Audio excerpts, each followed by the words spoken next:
అండి నమస్కారం అండి. నమస్తే మేడం. మీ పేరండి? నా పేరు పి రమణయ్య. పి రమణయ్య గారు ఎక్కడి నుంచి వస్తున్నారు? నేను Dundigal air force academy Annaram. Annaram నుంచి వస్తున్నారు. ఓకే. మీ అమ్మాయి పేరు? పి పావని. పావని. పావనిని ఏ కంట్రీకి పంపిస్తున్నారు? స్కాట్లాండ్.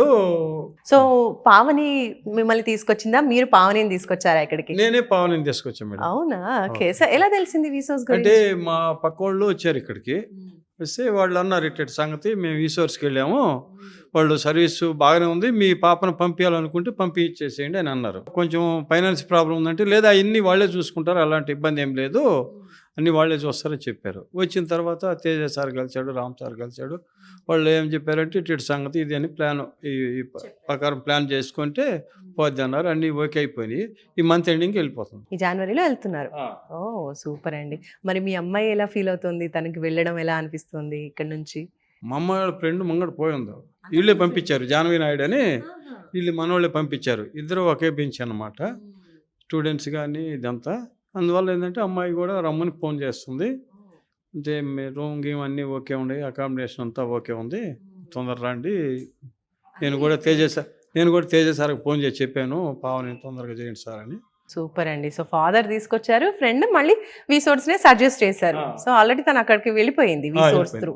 ఓకే. సో మరి ఫైనాన్షియల్ ప్రాబ్లం అన్నారు, మరి ప్రతి ఒక్కరు కూడా మిడిల్ క్లాస్ వాళ్ళు బయటకు వెళ్ళాలంటే లోన్ తీసుకోవాల్సిందే. మీ అమ్మాయి పావనికి ఎడ్యుకేషన్ లోన్ ఎంత శాంక్షన్ అయిందండి? 41 లక్షలు అయింది. ఇప్పుడు 41 లక్షలు అంటున్నారు, దానికి ఏమైనా ప్రాపర్టీ షూరిటీ ఏమైనా ఏం పెట్టారా? లేదు మేడం, స్టూడెంట్స్ మీదనే ఇచ్చారు. ఓకే. నాన్ కొలాటరల్ లో ఇచ్చేసారు లోన్ కూడా.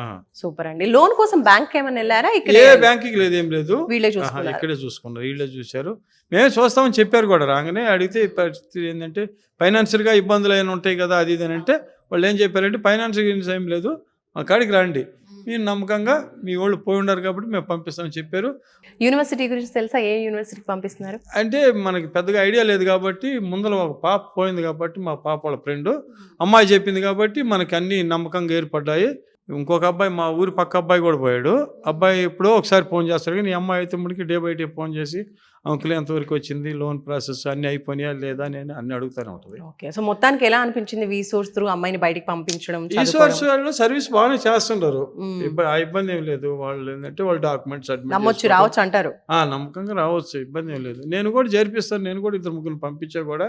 నైస్ అండి. మీ అమ్మాయిని పంపించారు, మీరు కూడా ఇంకా రిఫర్ చేస్తున్నారు. మళ్ళీ మా అమ్మాయితో కూడా ఇంకొక అబ్బాయి కూడా రాజేష్ చౌదరి అని ఉన్నాడు, అబ్బాయి కూడా ప్రాసెస్ లో ఉంది, పంపిస్తాను. అలాంటి ఏం లేవు మేడం. ఓకే. చక్కగా ఇంకా మీ అమ్మాయికి అయితే అక్కడ ఫ్రెండ్స్ కూడా ఉన్నారన్న ధైర్యంతో విసోర్స్ సర్వీస్ కూడా మీకు నమ్మకంగా అనిపించడంతో పంపిస్తున్నారు. సూపర్ అండి. థ్యాంక్ యూ అండి.